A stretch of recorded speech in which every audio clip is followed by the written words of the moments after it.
Jour J pour la mini-révolution du rail. Après leur entrée en vigueur ce week-end, c'est véritablement aujourd'hui que la SNCF peut mesurer l'impact des changements d'horaire. Avec 4 millions de voyageurs d'ici ce soir, on retrouve Gare Montparnasse pour BFM TV, Rachid Embarki. Rachid, la mobilisation de la SNCF est très importante. C'était suffisant à 9h. Est-ce que ça l'est toujours à 10h ? Oui, ça l'est toujours, d'autant qu'à l'heure qu'il est, la pression est un petit peu retombée parce que toutes les personnes que vous voyez derrière moi sont plus des voyageurs occasionnels que des usagers quotidiens de la SNCF. Ce sont eux qui craignaient peut-être le plus ces changements d'horaire parce qu'ils prennent le train le matin pour se rendre à leur travail et reviennent le soir pour retourner chez eux. Donc ce sont eux qui craignaient le plus. D'ailleurs, on a observé ici et là quelques petits mouvements d'humeur, quelques petits mouvements de colère.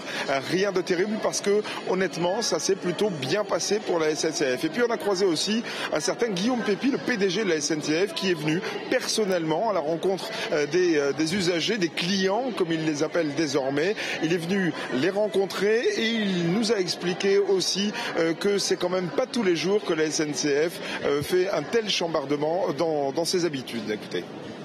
Vous savez, on n'a jamais pu tester 100 000 arrêts de train le même jour en France. Avec de nouveaux horaires. Donc c'est comme une représentation dans laquelle chaque acteur connaît son texte, les conducteurs, les contrôleurs, les aiguilleurs, mais la représentation n'a jamais été jouée devant le public. Alors d'ici de cette gare Montparnasse, ce sont tout de même à peu près 500 trains qui quotidiennement circulent, transitent par la gare Montparnasse. Ce matin, nous on a observé deux petits problèmes. C'est pas grand-chose comparé au nombre de voyageurs qui ont transité déjà ce matin par cette gare. Ceux qui reviendront ce soir aussi. Merci Rachid, merci également à David Bouteiller et Guillaume Klein.